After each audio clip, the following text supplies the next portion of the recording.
नमस्कार, स्वागत है आप सभी का हमारे इस चैनल पर। आज के इस वीडियो में हम लोग पढ़ेंगे प्रार्थना समाज के बारे में। इसके पहले मैंने आपको आर्य समाज, ब्रह्म समाज, रामकृष्ण मिशन, थियोसॉफिकल सोसाइटी, इन सब पर मैंने आपको पढ़ा दिया है। इन सब पर वीडियो बन चुका है, तो उसको आप जा कर के देख लीजिए।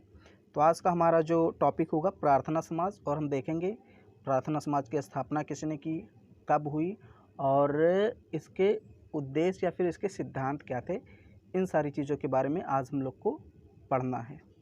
मुश्किल से वीडियो 3-4 मिनट की होगी और मैंने शॉर्टकट में लिखा है।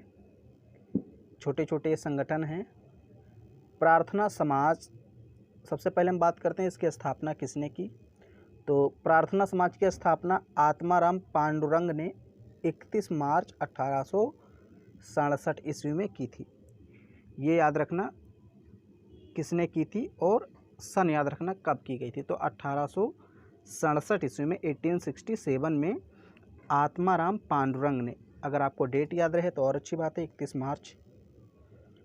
हालांकि बाद में इसमें आरजी भंडारकर तथा महादेव गोविंद रनाडे भी शामिल हो गए इस संगठन में। कभी कभी या फिर कहीं कहीं आपने पढ़ा होगा कि स्थापना में इन तीनों का नाम आता है कि प्रार्थना समाज की स्थापना आत्माराम पांडुरंग, आरजी भंडारकर तथा महादेव गोविंद रनाडे ने मिलकर की। तो गलत नहीं है वो चीज़।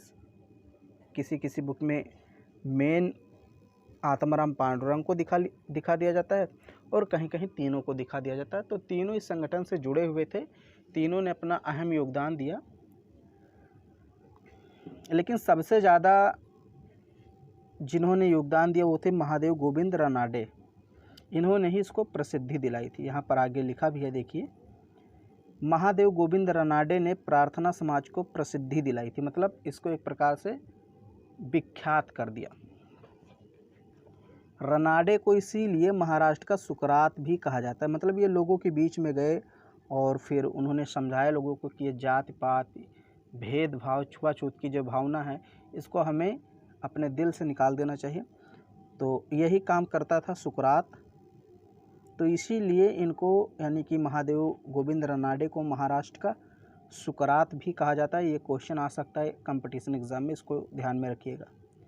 फिर यहाँ है रनाडे द्वारा महाराष्ट्र विधवा पुनर्विवाह एसोसिएशन की स्थापना की गई। इसको भी याद रखना, विधवा पुनर्विवाह एसोसिएशन। लेकिन आगे क्या लिखा है, महाराष्ट्र, यानी कि बेसिकली महाराष्ट्र की बात है। रनाडे, ये यहाँ पर थोड़ा सा मिस्टेक हो गया, यहाँ पर कृष्ण होना चाहिए। चलिए, गोपाल कृष्ण गोखले ने सर्वेंट,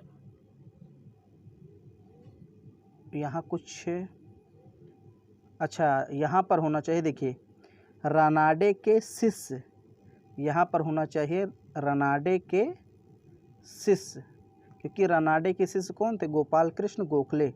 तो यहाँ मिस्टेक हो गई, यहाँ पर किस नहीं होगा, यहाँ पर होगा रनाडे के शिष्य गोपाल कृष्ण गोखले ने सर्वेंट ऑफ इंडिया सोसाइटी की स्थापना की 1905 ईस्वी में।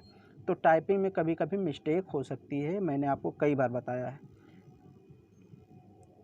गोपाल कृष्ण गोखले किसके शिष्य थे, रनाडे के। तो वहीं के शिष्य जो था उसको किस यहाँ पर लिख गया है।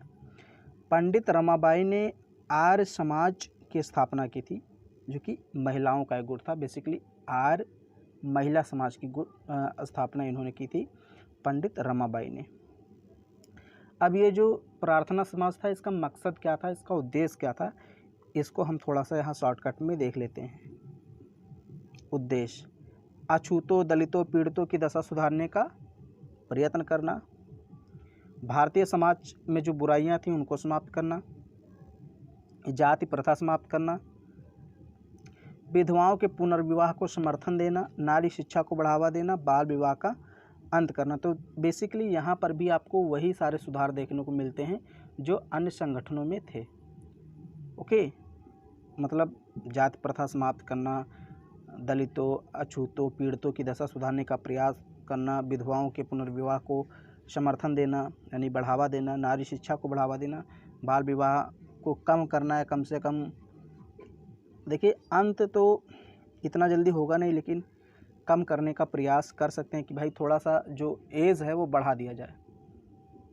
जैसे जो विवाह होता था 9 वर्ष 10 वर्ष में हो जाता था। मुग़ल आए तो थोड़ा सा बढ़ा करके इसको 12 वर्ष कर दिया गया। अंग्रेज़ आए तो 14 वर्ष 16 वर्ष, फिर जाके 19 वर्ष 18 वर्ष। तो ये सब बढ़ाने का काम यही लोग करते थे जो समाज सुधारक होते थे। यही लोग इस पर विचार करते थे, फिर अंग्रेज़ों के समक्ष ये प्रस्ताव रखते थे कि ऐसा होना चाहिए। तो ये आपको मैंने पढ़ा दिया प्रार्थना समाज। इसमें कुछ था नहीं, बेसिकली मैंने मेन चीज़ें यहाँ पर रख दी हैं। इसी को आपको पढ़ना है। और अगर वीडियो आपको पसंद आ रही है तो इसको लाइक कर दीजिए और शेयर कर दीजिए। चैनल पर पहली बार आए हैं, चैनल को सब्सक्राइब कर लीजिए।